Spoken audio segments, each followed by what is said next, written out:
सहर्ष स्वीकारा है कविता में कवि मुक्तिबोध अपनी प्रिया को संबोधित करते हुए उसे कहते हैं कि मेरे पास जीवन में जो कुछ भी है, जितनी भी मेरी उपलब्धियां हैं, जो भी मेरे पास है, वह सब मैंने खुशी खुशी प्रसन्नतापूर्वक स्वीकार किया है, क्योंकि वह सब तुम्हारा दिया हुआ है। वह तुम्हें प्रिय है, इसीलिए वो चीज़ें मुझे भी अच्छी लगती हैं। कवि कहते हैं ज़िंदगी में जो कुछ है, जो भी है, सहर्ष स्वीकारा है। मेरे पास जीवन में जो कुछ भी है, जो कुछ भी मतलब हर कुछ जो कवि के पास है, उसे उसने सहर्ष स्वीकारा है, यानी प्रसन्नतापूर्वक स्वीकार किया है। क्यों किया है? कवि कहते हैं इसलिए कि जो कुछ भी मेरा है वह तुम्हें प्यारा है, कि जो कुछ भी मेरे पास है वह तुम्हें प्यारा लगता है, इसीलिए वो चीज़ें मुझे भी प्रिय हैं। उसके बाद फिर कवि बताते हैं कि वो क्या चीज़ें हैं जिनका वर्णन उन्होंने यहाँ इस कविता में किया है। गर्वीली गरीबी, यह कि ये जो मेरी गर्वीली गरीबी है, गर्वीला विशेषण गरीबी शब्द को महिमामंडित करता है।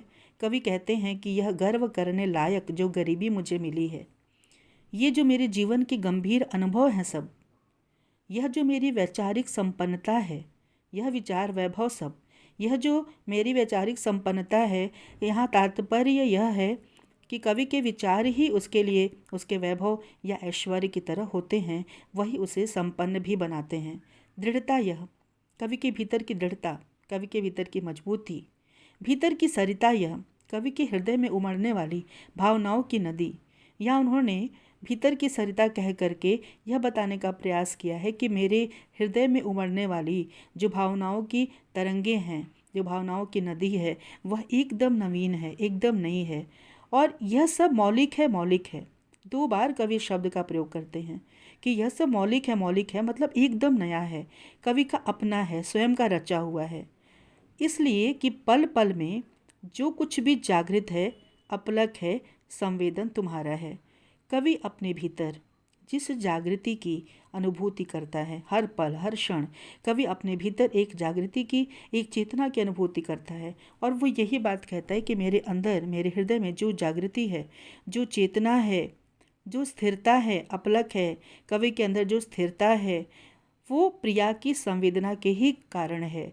संवेदन तुम्हारा है, तुम्हारी संवेदना के कारण ये संभव हो पा रहा है कि मैं अपने भीतर एक प्रेरणा की, एक जागृति की अनुभूति कर रहा हूँ, एक स्थिरता की अनुभूति कर रहा हूँ।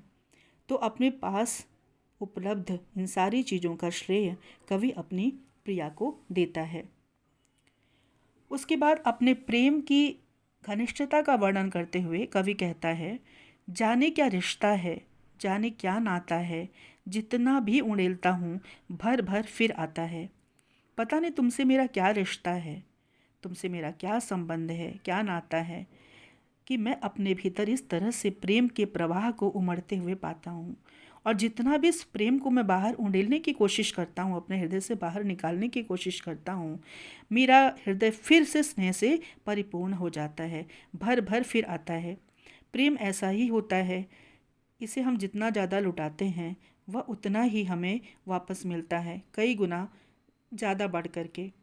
तो कवि भी यही कहता है कि जितना भी प्रेम मेरे भीतर है, उसको मैं जितना प्रदर्शित करता हूँ, जितना बाहर उड़ेलता हूँ, जितना उसका दान करता हूँ, उतना ही अपने को प्रेम से भरा पूरा महसूस करता हूँ।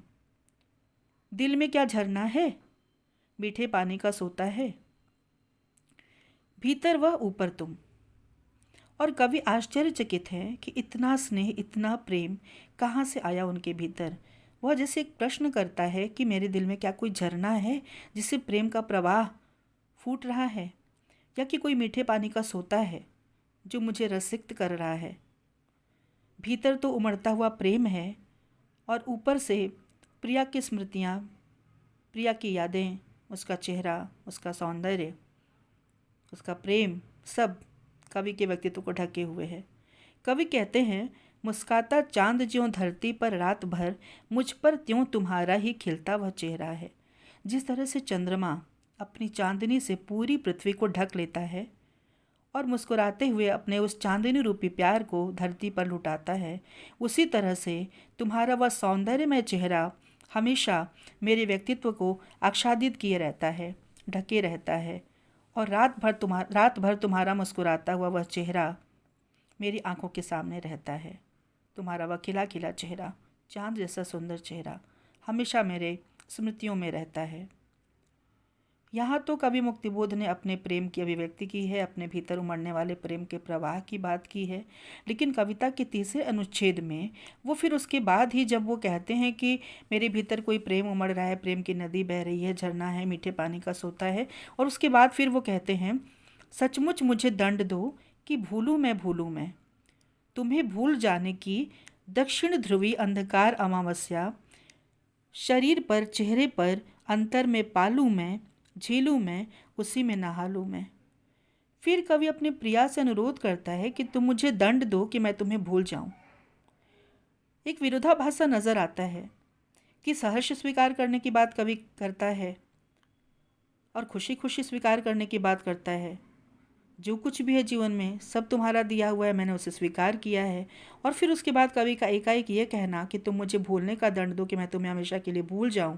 और उसके बाद दक्षिण ध्रुव पर जितना अंधकार होता है, अमावस्या जैसा सघन अंधेरा होता है, वैसे अंधेरा मेरे जीवन में आ जाए और उस अंधेरे को मैं अपने शरीर पर, अपने चेहरे पर और अपने हृदय में, अपने अंतर्मन में प्राप्त कर लूँ। मैं उसे झेलूँ, मैं उस अंधेरे को बर्दाश्त करूँ और उसी अंधेरे में मैं नहा लूँ, स्नान कर लूँ, डूब जाऊँ, विलीन हो जाऊँ उस अंधेरे में। तो एक सवाल उठता है मन में कि कवि ऐसा क्यों चाहता है? अचानक से प्रेम से इतनी विरक्ति क्यों? इसके पीछे कारण ये है कि प्रेम की अतिशयता कभी कभी मनुष्य के मन में विरक्ति का भाव पैदा करती है। किसी का भी प्रेम हो, किसी का भी, अगर वह आवश्यकता से ज़्यादा हमारे जीवन में आ जाता है और अपना कहने को हमारे पास कुछ भी नहीं रह जाता, तो हम एकाएक उससे विरक्त हो उठते हैं। तो प्रेम की विरक्ति के चरम क्षणों में ही ये कवि कहता है कि मुझे दंड दो कि मैं तुम्हें भूल जाऊं। और फिर उसके बाद वो कारण भी बताते हैं कि वो क्यों भूल जाना चाहते हैं।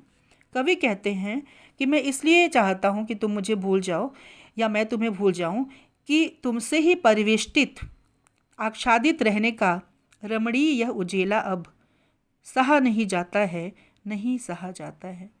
कि हर समय तुम्हारे प्रेम से ही घिरा रहना, परिवेष्टित मतलब घिरा रहना, आच्छादित मतलब ढका रहना, कि तुम्हारे प्रेम से हमेशा घिरा रहना, हमेशा ढका रहना।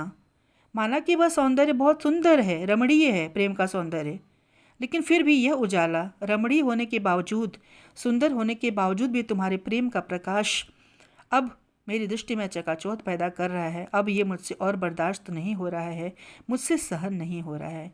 कवि यहाँ पर 2 बार इस वाक्य को दोहराते हैं, सहा नहीं जाता है, नहीं सहा जाता है, बात पर बल देने के लिए कि अब और बर्दाश्त नहीं होता। अतिशय प्रेम सच में बहुत ज़्यादा अगर हावी होने लगे तो उसे बर्दाश्त करना मुश्किल हो जाता है। और फिर कवि मुक्तिबोध कहते हैं, ममता के बादल की मंडराती कोमलता भीतर पिराती है। ये जो तुम्हारी ममता के बादल हैं, माना कि वो बहुत कोमल हैं और मुझ पर हमेशा मंडराते रहते हैं, पर यह कोमलता जो मुझ पर मंडराती रहती है, ममता की कोमलता, ये मुझे पीड़ा देने लगी है, मेरे भीतर पीड़ा पैदा करती है, दर्द पैदा करती है, मुझे तकलीफ़ देने लगी है। कमज़ोर और अक्षम अब हो गई है आत्मा, यह छटपटाती छाती को भवितव्यता डराती है।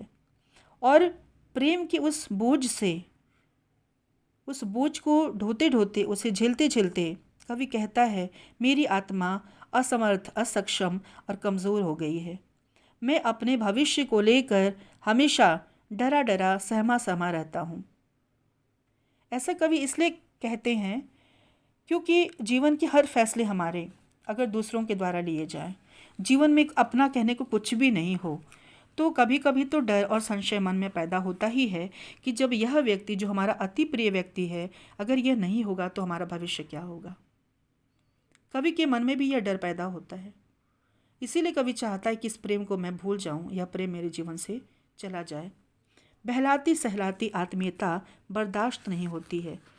ये जो बार बार बहला देना अपने प्रेम से, जख्मों को सहला देना, घाव को सहला देना, ज़्यादा आत्मीयता दिखाना, अब मुझसे और बर्दाश्त नहीं होता। कभी उस प्रेम से विरक्त हो उठा है। कभी कहता है कि अब ये प्रेम मुझसे और सहा नहीं जाता, इसलिए मैं सचमुच ऐसा चाहता हूँ कि तुम मुझे दंड दो, सचमुच मुझे दंड दो कि हो जाऊं पाताली अंधेरे की गुफाओं में, विवरों में, धुएं के बादलों में, बिल्कुल मैं लापता, कि मेरा अस्तित्व ही विलीन हो जाए, मेरा कोई वजूद ही नहीं रहे। ऐसा दंड कवि चाहता है। पाताल पाताल में जो अंधेरा है, पाताली अंधेरे की सुरंगों में, गुफाओं में, विवरों में, बिलों में, धुएं के बादलों में मैं एकदम लापता हो जाऊं, मेरा अस्तित्व ही विलीन हो जाए।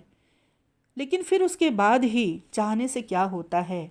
प्रेम से मुक्ति क्या इतनी आसान है? और वह भी प्रेम जब ऐसे व्यक्ति का हो जो जीवन का एक हिस्सा बनकर शामिल हो हमारे जीवन में। कवि फिर सच्चाई को कविता के अंतिम अनुच्छेद में आकर स्वीकार कर लेता है कि प्रेम से मुक्ति संभव नहीं है। हम कहीं भी चले जाएं, लेकिन जो प्रेम है वह हमेशा हमारे साथ रहेगा। प्रिया का दिया हुआ ही सब कुछ कवि के जीवन में है, उसका प्रेम हर पल कवि के साथ रहता है। तो कवि यहाँ अंत में कविता के स्वीकार कर लेते हैं कि लापता, कि वहाँ भी तो तुम्हारा ही सहारा है, कि कहाँ लापता हो जाऊँ, कहीं भी लापता होऊंगा तो वहाँ भी तो तुम ही सहारा दोगी। इसलिए कि जो कुछ भी मेरा है या मेरा जो होता सा लगता है, होता सा संभव है, सभी वह तुम्हारे ही कारण के कार्यों का घिरा है, कार्यों का वैभव है, कि मैं तुमसे अलग हो ही नहीं सकता। कहीं भी रहूं, कुछ भी करूं, जो कुछ भी मेरे पास है वह तुम्हारा दिया हुआ है, तो तुमसे अलग होना तो मेरे लिए संभव ही नहीं है। जो चीज़ें मेरी हैं या मेरी होती हुई सी प्रतीत हो रही हैं, सबका जो श्रेय है वह अपने प्रिया को देता है। कवि कहता है वह सब कुछ तुम्हारे ही कारण है। जितनी उपलब्धियां हैं, जितने भी कार्य मैंने जीवन में किए हैं, वो मेरा पूरा संसार तुमसे है, तुम्हारे ही दम से है। अब तक तो जिंदगी में जो कुछ था, जो कुछ है, सहर्ष स्वीकारा है। इसलिए अब तक जो कुछ भी मेरी ज़िंदगी में था और जो कुछ भी मेरे जीवन में है, उसे मैंने प्रसन्नतापूर्वक, सहर्ष, हर्ष के साथ, उल्लास के साथ स्वीकार किया है। इसलिए कि जो कुछ भी मेरा है वह तुम्हें प्यारा है, और अपने जीवन की हर परिस्थिति को, हर उपलब्धि को, चाहे वो अच्छी रही हो या बुरी रही हो, जैसी भी रही हो, हर एक चीज़ को मैंने स्वीकार किया है, खुशी खुशी स्वीकार किया है, कि क्योंकि वह चीज़ तुम्हें प्रिय है, मेरा सब कुछ तुम्हें प्रिय है, और वह चूंकि तुम्हें प्रिय है इसलिए मैं भी उसे स्वीकार करता हूँ और हर्ष उल्लास के साथ स्वीकार करता हूँ। तो अपने जीवन की हर उपलब्धि का श्रेय कवि कविता के प्रारंभ में भी अपनी प्रिया को देता है, और कविता जब समाप्त होती है तो कविता के अंतिम अंश में भी कवि पुनः सच्चाई पर लौट आता है कि प्रेम से मुक्ति चाह कर भी संभव नहीं है। प्रेम से मुक्त नहीं हुआ जा सकता जीवन में। अगर प्रिय व्यक्ति न भी रहे साथ में तो उसके प्रेम की स्मृतियाँ रहेंगी, लेकिन उसका प्रेम रहेगा, किसी न किसी रूप में वह हमारे जीवन में मौजूद रहेगा। तो मुक्तिबोध की यह कविता बहुत लोगों को कठिन लगती है, और लगता है कि इसमें कवि ने कई जगह पर विरोधाभास का प्रयोग किया है, लेकिन ये विरोधाभास नहीं है। वस्तुतः अगर हम अर्थ का विश्लेषण करें और सही अर्थ को ढूंढने की कोशिश करें तो अपने आप ये बात समझ में आती है कि कभी कभी क्षण भर के लिए, पल भर के लिए किसी के भी अतिशय प्रेम के कारण हमारे मन में विरक्ति पैदा हो जाती है और हम घबरा कर, परेशान होकर उससे दूर जाना चाहते हैं। लेकिन वास्तविक जीवन में ये संभव नहीं होता, क्योंकि फिर जो व्यक्ति हमें इतना बेइंतहा प्यार करता है या हम जिसे इतना बेइंतहा प्यार करते हैं, उसके प्रेम से हम कैसे दूर जा सकते हैं? वह तो हमेशा हमारे जीवन में शामिल रहेगा। हमारा पूरा अस्तित्व, हमारा पूरा वजूद ही उस प्यार के कारण होता है, उसी से निर्मित होता है हमारा पूरा अस्तित्व। तो उन पलों से मुक्त कैसे हुआ जा सकता है? प्रेम से मुक्ति संभव नहीं है। यही कवि संदेश इस कविता में देते हैं।